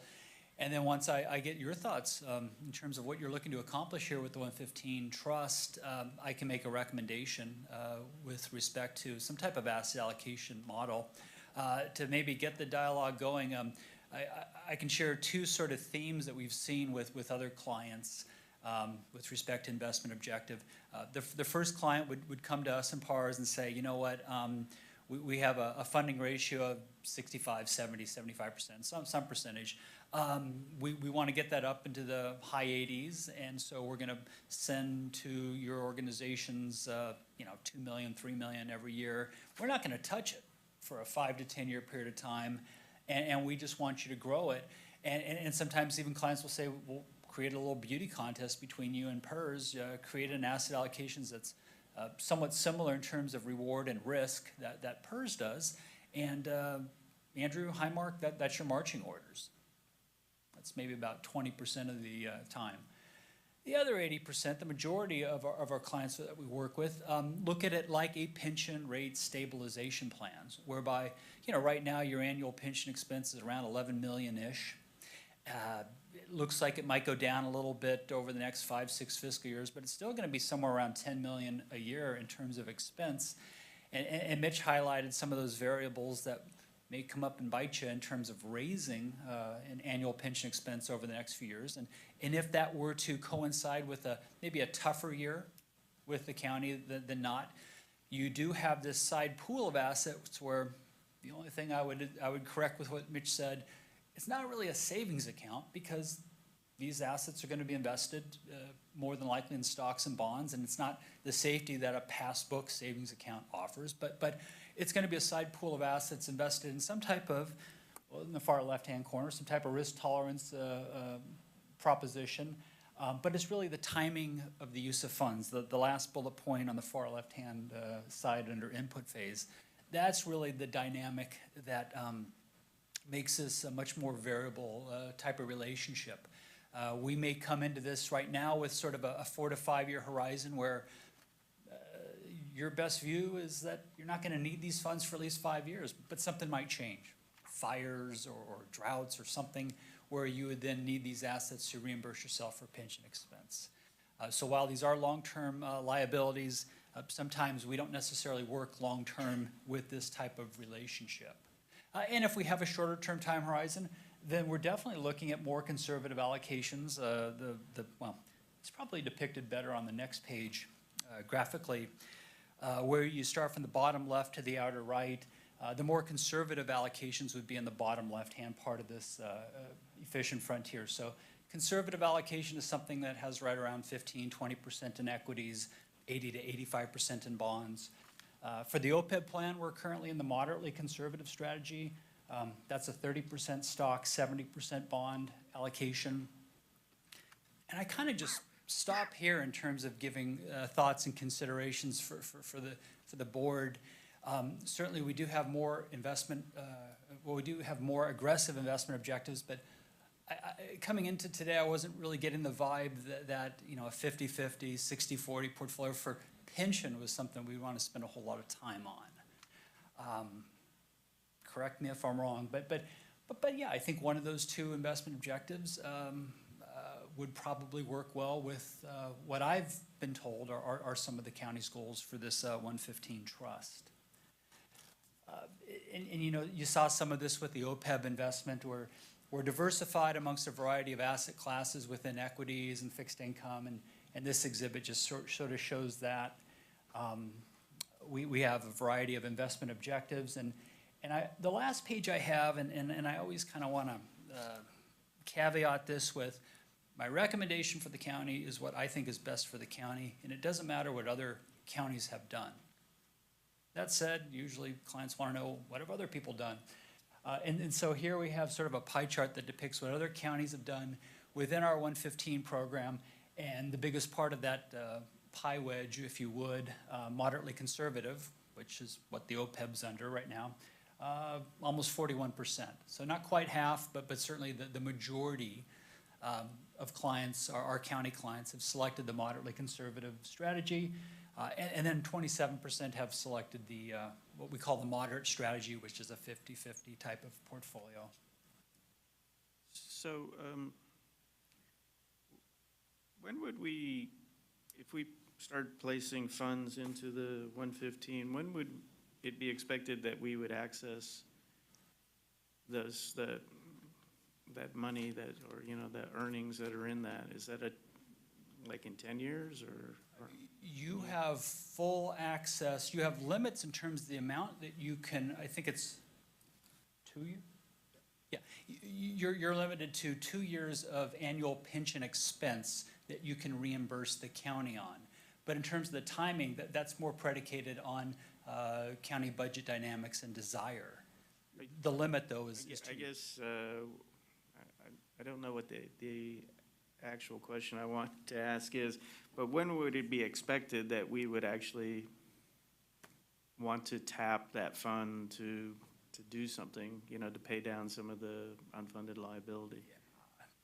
I think that probably is that like bounced off the CAO. In 5 years, if we park something there, would we tap it in 5 years, or would we I don't start think we going would right tap away? it for a long time, because we're So a 10-year horizon? I'd say probably a 30-year horizon. Okay. The idea that we're gonna actually make a dent on that is without seriously making cuts to what where our spending plan is right now. The direction I've received from the board is that roads are the most important thing to tackle right now. We need to get work done on the roads. That's where I am stressing that with my staff. I'm stressing that with everything we do. We don't have resources to put into a fund like this and address that challenge. We're talking about going to the the voters to ask for a, Absolutely. half-cent sales tax. And I don't know how we can start putting money here and ask them to fund that at the same time. I think we need to put up. When we created the 115, we did it and we told Mitch that we weren't gonna be able to fund it. And I don't think we're gonna be able to fund it. That's what we've talked about. So, yeah, that's my position on it. One suggestion I can offer is, and I've had a few counties do this, Plumas comes to mind, which was, they adopted it and they didn't put in $1 for at least 2 years. But we still got to get the account set up. So ideally, choose an investment strategy as best you can today. We get the paperwork done, we get the account set up. And then if funds don't come for whatever the period of time is, let's say 2 years, 5 years, we then revisit this when you get ready to put in $1, because who knows what the market will be like then. The strategy you pick today may be not the one that you want when you finally put in your first contribution amount, whenever that may be. So that's what we have counseled with a number of agencies that said, I want to get this started, I want to get it open. You never know when one-time money shows up. We want to be ready, but we certainly don't know when we're going to put in the first dollar. So choose an investment strategy as best you can for today, and we'll revisit this when you finally do make that first contribution to make sure that the investment strategy you choose today is the right one. It may be a different one in 5 years, that's for sure. Does that make sense? Okay. Should, on the other count is the OPEB? Yes, sir, yeah, there's two accounts, the Right. OPEB account and the 115 for the retirement. Should we consider the investment strategy on that as well, or? If you'd like, if you're comfortable with leaving it moderately conservative, that's a direction, or if you want to move up to the, what was that? The moderate. Moderate. Moderate, then that is up to the board. I think I'm okay with leaving it where it's at, moderately conservative. Supervisor Crew? Well, I can see some advantages if we went moderate, then you would be more active on the stock side to keep the earnings up. When the bonds, you're pretty much a passive investor, just you get the report and that's what it is, and not a lot you can do there. So I can see from that point of view, but you're almost doubling your risk too. I think we get the double-ish element if we go from moderately conservative, which is 30% stock, 70% bonds, to out to that capital Yeah, appreciation. That's what I was thinking. If we just go 20% up, we probably get maybe maybe about 25, 30% more risk, which is not a huge amount, but it's a little bit more. It's a little bit more. Unless it happens. Fair point. Supervisor Forster? Well, you're probably not gonna have that much more risk. It just, as an elected official publicly, you get roasted on those years that you do take a hit in the market. So that's gotta be recognized, that if you're willing to take some of that heat, if it's an election year, it may not be a good time to take that heat, but we're supposed to be stewards, good stewards of the public money. I don't see a big risk in keeping most of it in moderately conservative and then a smaller portion in moderate myself. We're not doing social investing like PERS in this either, correct? No, sir. Really, there's a pretty big range though on what you have there is where you invest as far as, you're talking, like the moderate conservative, 20 to 40%, so you can actually have up to 40% in equities. That's very true. It is one of the reasons why I still gave you our economic forecast If we think we're going to a recession, it's difficult for us to be closer to the 40% side of that equity range. But yeah, if we do find ourselves in a recession, we probably will be tempted to take a little bit more risk, as we at least perceive to be in the latter innings of that recession. Yeah, I'm not a stock guy. A while back, I told my son after COVID, he wanted to get in stocks. I said, well, look at the oil stocks. They're in tanks, and people drive cars. And, you know, if you look at stuff like that, yeah, you can do pretty good in some of your investments. But to your point, yes, we can go up to 40% on the equity range. So if you go to the moderate, you can go up to 60%. Yes, we can. Yeah. Probably about a year and a half ago, we were 54-ish, yeah. Yeah. I'm okay if leaving where it's at, I think. So Supervisor Forster, your recommendation was to keep the majority in the moderately conservative fund, but then place a certain portion in moderate, was that? Can we do that? Unfortunately, no, we can't. It has to be sort of all one of those Right. investment objectives. Okay, we can't, Yeah, you can't sprinkle 20% here A la in the aggressive carte, one and yes. 80% in the other one. No. You Yeah, can't he do does it that as in managing the them. pie chart shows. You can't spread your risks across different No, ranges. no, that dynamic, that option doesn't exist. So you have to pick one of the five. Yeah, but you've got that choice. We're giving you that choice yourself. You can be, you know, 20 to 40%, depending on how you see the market. The firm positions between 20 and 40%, you bet. So it's not just me, but. Yeah. Or whoever, you know, whoever's looking at it. And I'd kind of like to hear from our treasurer tax collector. I think she should be part of this discussion too.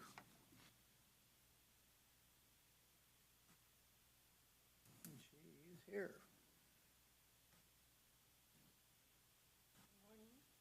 Morning. I attended the meeting today just to kind of see where this was going to go. I know it's not something I Go ahead and look state your over. name, please. Sorry, Elizabeth Nelson, Treasurer Tax Collector. I know it's something that Chuck looks over, so it's not anything that I have my fingers involved in. But I am in agreement with Chuck that there isn't the funds to put into it. That was one of the things I was talking with my chief deputy. It's like, where would that money come from? Right now, I, just on our insurance, I was talking with our auditor, Tacey, yesterday. You know, it's like we had a big warrant run on claims and checks, and it's like, it's the time of year where, you know, to pay out the insurance, and I, you know, didn't have that on my little calendar. I have the one coming up for the PERS unfunded liability. So I do keep money in LAIF and CAMP, as you're all aware, to be able to transfer in and out. And LAIF has been doing, you know, quite well, so you hate to see that drop, but we need to have that cash flow, you know, for using on the expenses that we already have incurred.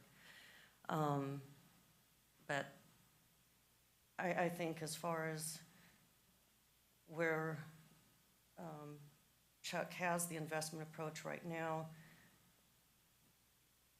I wouldn't want to rock it. You know, I would, if it was with me, it's like right now, like what you've said, you know, several of you have mentioned, like with the bonds, when I'm looking at investing our funds for the county, and like what Richard Forrester said too, it's like we have to be accountable for those funds for our constituents in the county. I would like to throw more money towards the bonds, but I can't do that right now either, because, you know, you have to keep a balanced portfolio, and the couple purchases I did invest in were treasury notes, which was another part of what you gentlemen had mentioned. Yeah, and if I think, you know, each of you have made a valid point in regards to being, you know, the moderate, you know, conservative, you know, where the investments are, how they fluctuate, and it's just. yeah, if they do good, you look wonderful. If they Exactly. if they do really bad, you end up like Orange County. Yeah, yeah, and we have been getting pretty good returns on the LAIF and the camp. I understand the slide shows 1.01%, but within the last couple months, it's been more at 3%, you know, so, and then we get that interest quarterly. And that helps everybody within the pool investment, you know, when it comes to the interest apportionment. Okay, any more questions? So the 4.4% that we over, I guess, since inception, is that for, is that after all the fees have been removed and everything? Thank you. The 4.4% would be the gross of fee investment return. So the 35 basis points that I shared with you, you'd want to take that off. The annualized numbers, so that would be what, about 415? Okay. Yeah, 4 or All right. 5. Okay. Yeah, I think what's like, right now it'd be about what, about 3,000 a year for management, I think. I think that'd be the correct number, roughly. 0.42, almost 0.5%. So 10 years, you're, yeah. I think that'd be right, Mitch. If you got about $700,000 in there and it's half a percent, you know, 1% would be. I thought it was 0.35 and 0.07. 0.35 for our investment fees. So it'd be Yeah, correct. 0.42. So all, getting 42 close. all in. Yeah, Yeah. both of them together.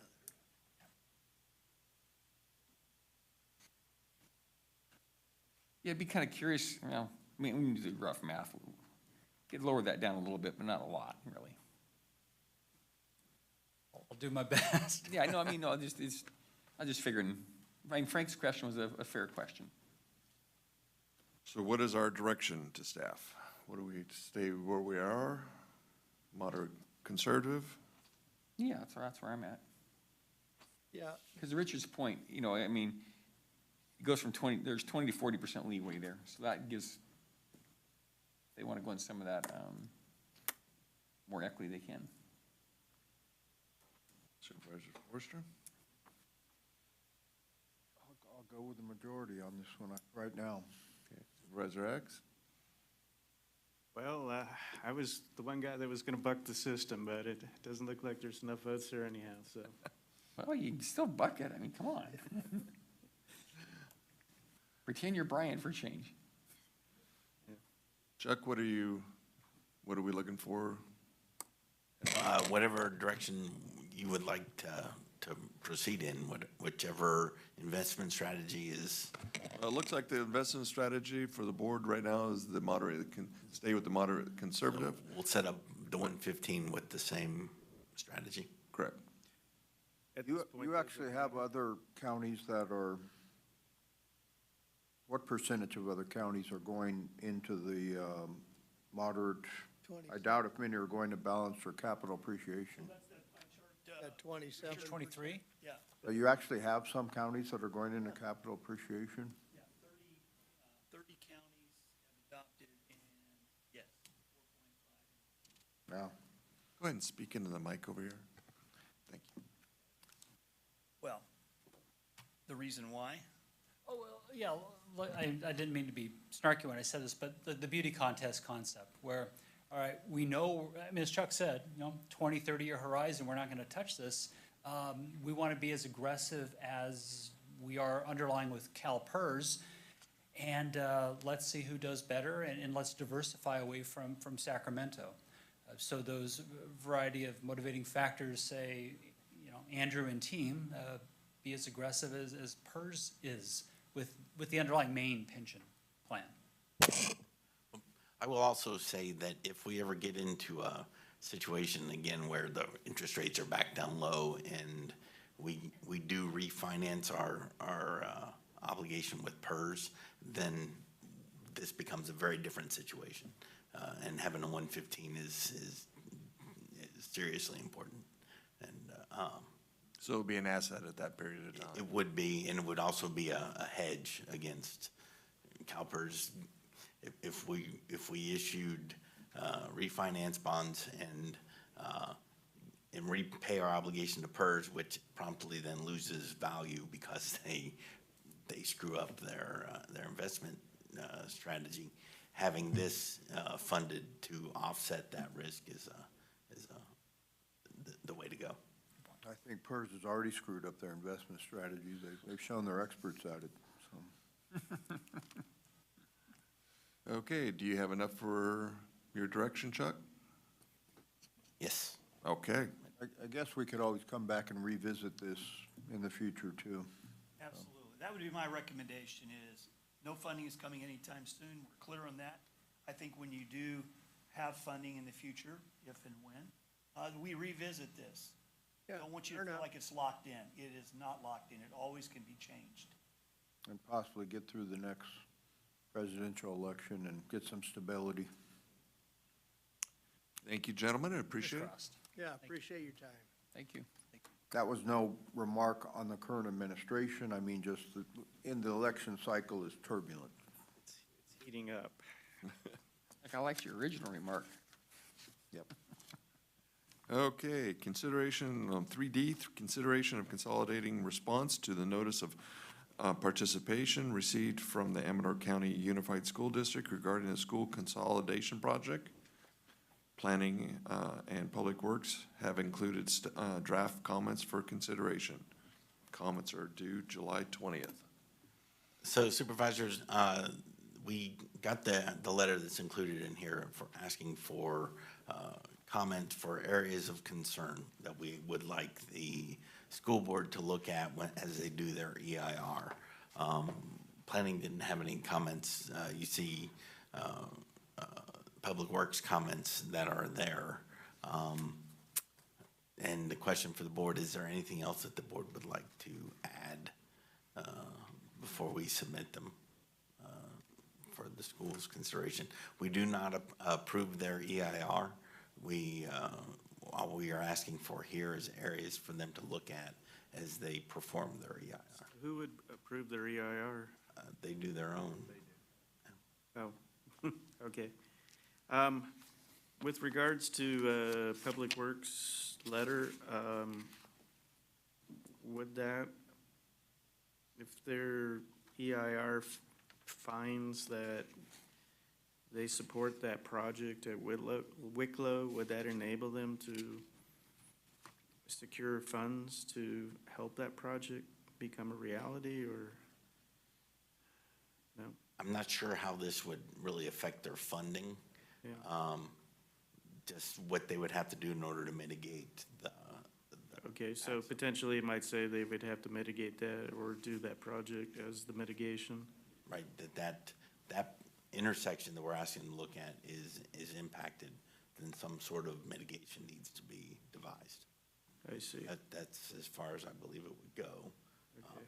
I have a question to council.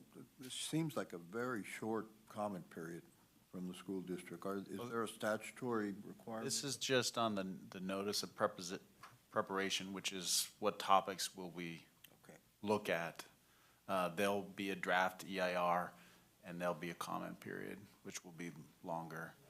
And then that's where you'll have all the detail, and they'll have proposed mitigations and everything like that.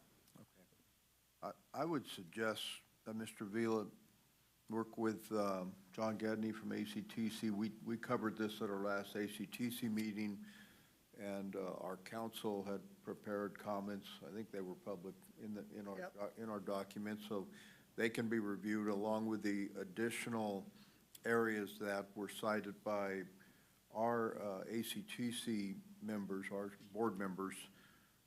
One of those areas that I cited in addition was the school district says they're going to stage releases of their students to deal with the intersection at 4988 and Argonaut Lane. Even if they do that, there's still going to be a lot of other activities going on, whether it be sports activities or varying activities, where you'll have masses of people coming in and leaving at certain times. They can't stage those. So it's very important that the consultant realize, while I think it's a fantasy myself that they're going to stage student releases, but you can't do that for every other activity. I'd agree. I think you're right. You know, one thing I was on Mr. Vila's letter. Like the third paragraph, it talks about currently access to campus via Argonaut Lane, a conservatively high estimate. Probably doesn't matter, but it's a little bit confusing language, Richard. Maybe you could rewrite that a little bit on that. I think it'd be good if you did work with Mr. Gedney, but overall, I think his letter's pretty good.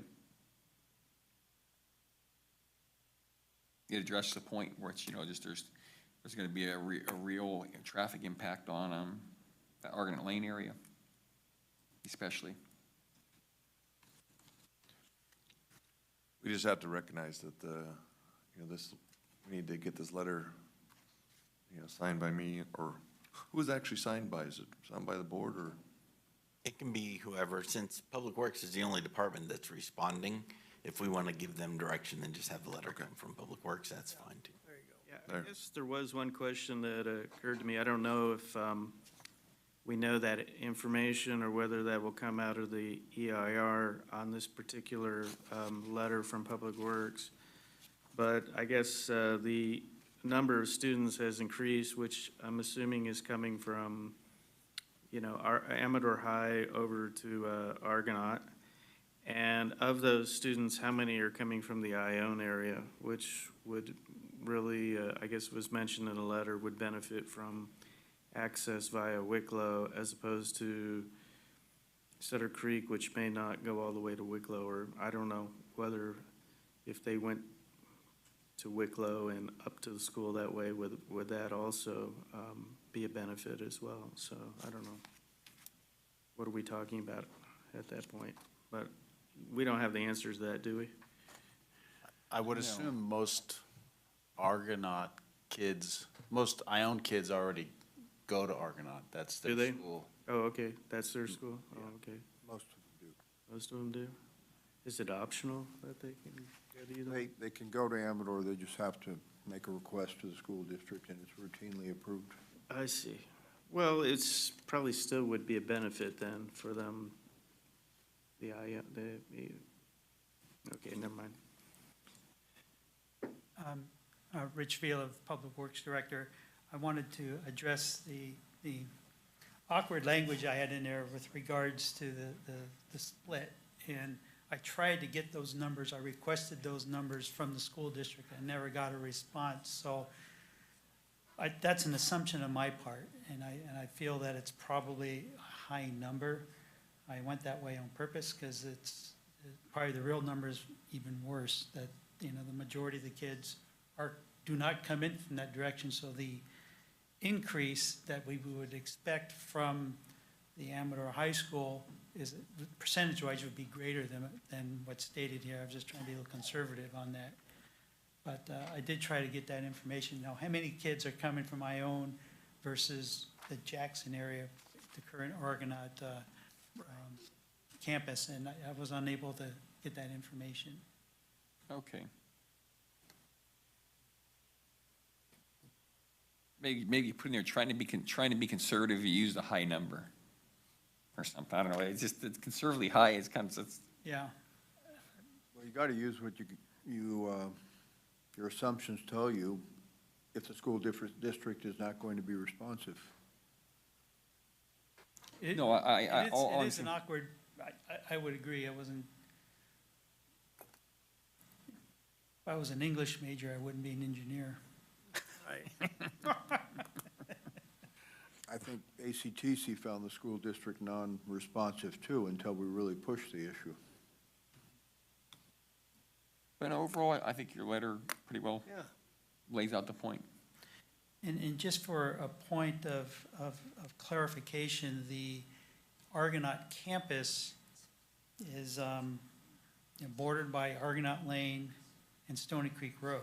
At that intersection, Argonaut Lane in that area is in the city of Jackson. And actually, most of Stony Creek along the school frontage is in the city of Jackson. There's a strange skewed property line, and Stony Creek Road starts in the city of Jackson, and as you get down towards the corner, it ends up all into the county. So the commenting as far as their access onto Stony Creek would be a city of Jackson comment. I just wanted to throw that out there because it's, you would think Stony Creek Road's just a county road, but there's a weird property line there. I would make some additional comments, though, on the extracurricular activities and that families and other community members are drawn into the campus area by those activities, whether it be sporting activities or any other extracurricular. Yeah, there's a social aspect to a traffic pattern that's probably as big as the school. Yeah. On Tuesdays and Fridays anyway in the winter when you're playing volleyball and basketball and. That's correct. So would you like that, the letter to reflect that concern as well? I would like it to. Just some mention of that. Just a separate paragraph, just indicating all of the social extracurricular activities as well as community activities that take place. I think I went up there last year for they were selling Girl Scout cookies and there was a horde of people. Well, do we have a motion to, actually, we need to go to comment, public comment? Zoom? Not at this time. Okay. Back to the board. Yeah, I'd like to make a motion to give Richard Vila authorization to send a letter, and he can also work with Mr. John Gedney and maybe doing a few modifications to that. Second. Okay. Call for the vote. All in favor? Aye. Opposed? Okay, 5-0. Thank you, Rich.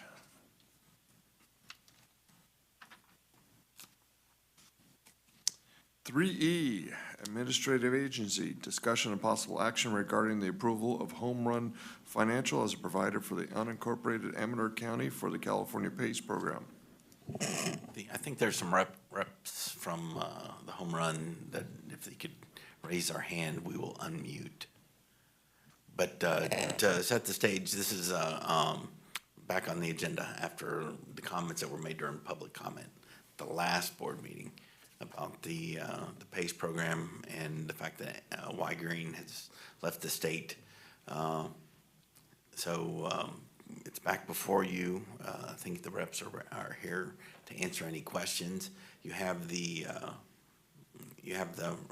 resolution in front of you that you would need to approve if you wanted to allow these folks to go forward.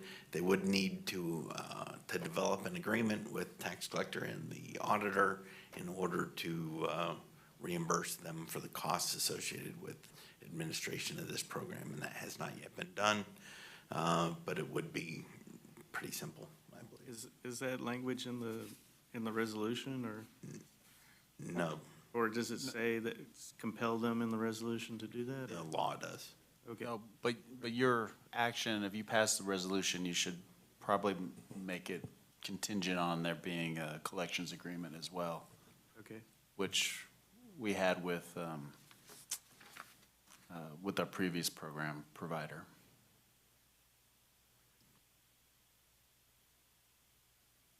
We don't have a representative, or we do? Are they, they're unmuted. Speak when ready. Good morning, Supervisors. My name is Rachel Hobbs. I'm with Home Run Financing. I just wanted to thank you for your time. Thank you for your time last time when my colleague attended with a homeowner. We are working with a homeowner in your county who had come to us for financing and found that we were not yet approved. So thank you for your time. Thank you for your staff's time. I just wanted to point out that with the CSCDA program, you do get several providers, so Home Run Financing, Renew Financial, and Fortify, the residential providers. And I just wanted to flag that so that I know you've gone through this process twice before, and those providers are no longer there. With the CSCDA program, you do get a selection of providers, which gives your homeowners more choice, and also would make sure that you wouldn't find yourselves in this situation again. So you do get 3 providers with this one vote. As part of, we're all part of the CSCDA program and have been vetted by them. But happy if you have any other questions. My colleague Gabe Holbert is on. He's the one who attended your public comment with the homeowner. And we're here if you have any questions. Thank you very much. Yeah, quick question. So Rachel, the 3 providers, a member of the community could sign an agreement or contract with any of those 3 providers? Yes. Okay, Yes. for the same types of services, or do they specialize? No, we will offer the same residential. That's prescribed by law. Yeah. Okay. Can other solar members of the community sign up to be a provider? Sure. We do have to make sure that any contractor we work with is licensed and insured, and we also have to make sure that they've undertaken the 6-hour mandatory training that DFPI put in place in 2019. But we are open, to working with contractors in your area for sure. Okay. How do you, Rachel, how do you vet your people out to make sure that they have a process? Because in our former PACE program, I did have one issue in my district with a daughter of an older couple that was complaining that the program was not fully explained to her parents, the cost. And fortunately, that provider had a system in place that showed redundancy in the process of explaining the payments to her parents, not just one time, but I think as many as 3 times they had conversations with them before it was accepted. So are the providers vetted to see if they have those processes in place? Yes, this is Gabe Holbert here from Home Run. So we do have a welcome call that is recorded that all the terms of the financing agreement are explained in. And then we also, by law with the DFPI, have a formalized complaint process where any complaints against any of the PACE providers are handled in a professional manner and recorded, and we're involved with any of that too. Yeah, but ahead of that time, I think you were asking about the program administrators. So the program administrators who provide PACE, we have to be licensed with the DFPI since January 2019. I think that was your question. All right, thank you. That's good to know that there's some kind of protection in place so you don't get accused of elder abuse and things like that. I would also add too that with homeowners over age 65, there is a 5-day right to cancel. There's a 3-day right to cancel with all others, but with homeowners over 65 by law, it is a 5-day right to rescission. Okay, thank you. Supervisor Crew? No comments. Supervisor Neto?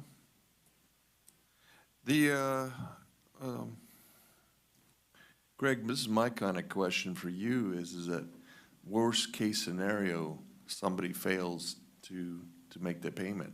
What is the county involved in dealing with that? I don't think the county's involved directly in that situation. But, we're just facilitating putting the payment lien on the tax roll. Okay, and then having it on but it's on the part of the tax roll, but I guess if they fail to make the payments, they're also failing making the payment on the tax on the home also. So I'm kind of curious, how does, because we normally wait out, 5 years?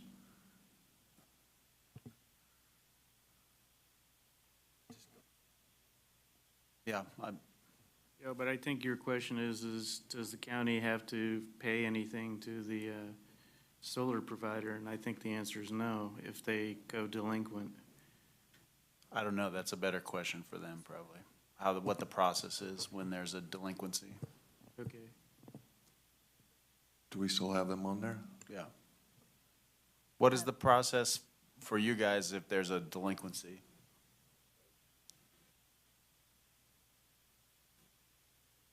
I think I have two other colleagues who have their hands up.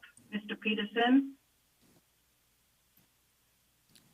Hi, this is Chris Peterson. I run government affairs for Fortify Financial. We're also a provider under the CSCDA.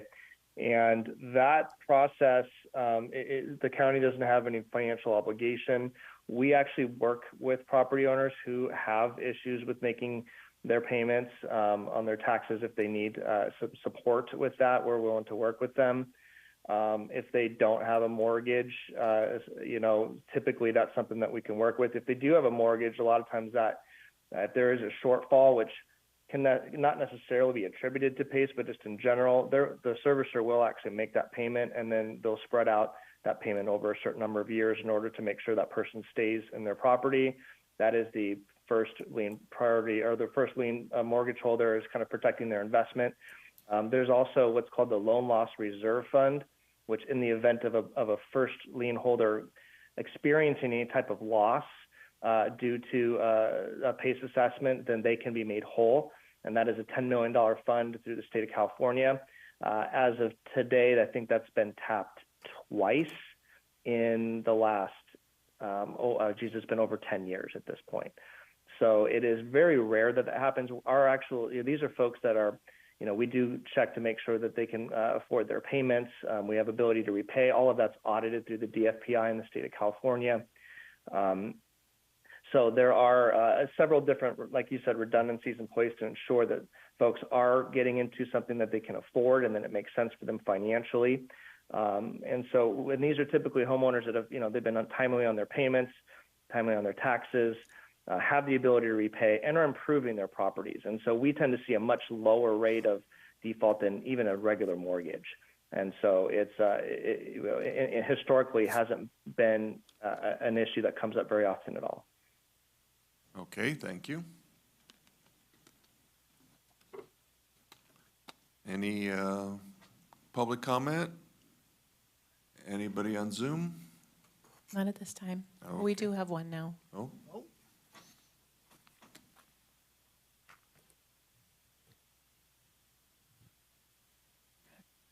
Thank you, Supervisors. This is Chelsea Olson, Programs Director for Renew Financial. I just wanted to echo Rachel Hobbs in saying thank you for staff's time, for your time, for considering this resolution. We do appreciate the opportunity to work with your property owners and just appreciate everyone's time. So Renew Financial is the third residential provider that would be eligible to offer financing for your residents. So thank you very much. Chairman Brown, I do have a question for the providers, and any of you can answer. This is County Counsel Greg Gillott, and with respect to the collections agreement, usually in the past we've had it, I assume it's with CSCDA. Do you have contact, or can you facilitate us getting that sort of agreement in place so the county's costs are covered? Yes, I connected Mr. Eiley already with James Hamill, who's the Managing Director at CSCDA, by email, and CSCDA will be taking care of that part. Okay, thank you. Thank you. Just real quick, are the actual providers listed in the resolution? I didn't. Yes. So yes. all three of the ones that you've mentioned, Home Run, yes. Fortify, and Ready? Renew Financial is the third one, yes. They're listed in the resolution. Okay. okay, it's back to the board. Okay, well, I'll make a motion to approve the resolution authorizing the PACE program contingent upon the collection agreement being resolved. Second. Okay, call for the vote. All in favor? Aye. Opposed? 5-0. Thank you very much.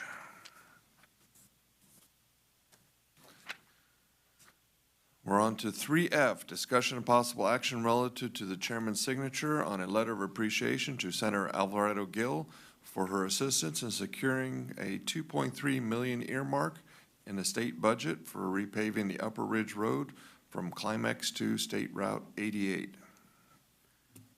Well, Supervisors, this is the first good news we've gotten from the state in a long time. I think it's the second. We got the fire station. We did get the fire station. Fire station and now this. So, On a yeah, roll. we did get a 2.3 line item allocation from the state for repaving of Upper Ridge Road. And as I mentioned there in the item, we just wanted to send a letter of appreciation. So I've got to reach out to Dana and Jorgensen in Senator Gill's office to verify that that's the way they would like it. If they would prefer a resolution or even for her to come in person and receive it, that would be preferred on our end too. So we may not send the letter, but we may have a resolution in the future. So we'll work it out. There will be some form of appreciation going that way. It's a good thing, and I think we should all be appreciative. And what I've been watching on the senator bills and stuff, she's been going the direction I think it'll help the county. You want to just table this then until we get an answer? We can go on and approve a letter Okay. pending some other superseding action. How about letter or okay. Guess you can't do a resolution. Okay, yeah. Yeah, we don't have a resolution yet, but So a resa letter? Resa letter. Possible resa letter. No, because I mean, it's a lot of money and we need money for a road, so I really appreciate your efforts on Yeah, very acquiring much. that for us in the budget, so. That was one of the 4 main roads that was designated, or at least a significant portion of the 4 of the main roads that really needed a lot of attention, so that'll go a long way. Yeah, I think one thing is, I think it may have been, I can't remember how it's worded, but I think the request was, like, for Ridge Road, so the main focus is Upper Ridge and then maybe some of the lower if there's any left over. if we can stretch it, we will. Yeah. Because we don't need to do the cement underlay or any of that other stuff. It will not be paved in gold. And it will not be paved in gold. No, Okay, do I have a motion? Oh, actually, we need to go out to public. Public, anybody on Zoom? Not at this time. Okay, Oh, back to a motion, yeah, I'd make that motion, send the Second. letter. okay. All in favor? Aye. Aye. Aye.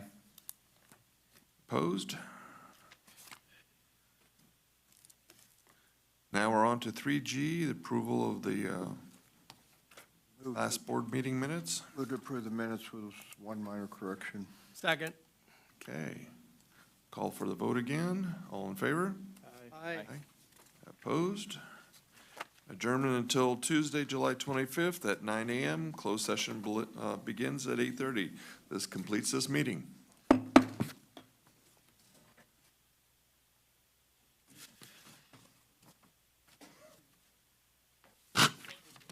Goodbye.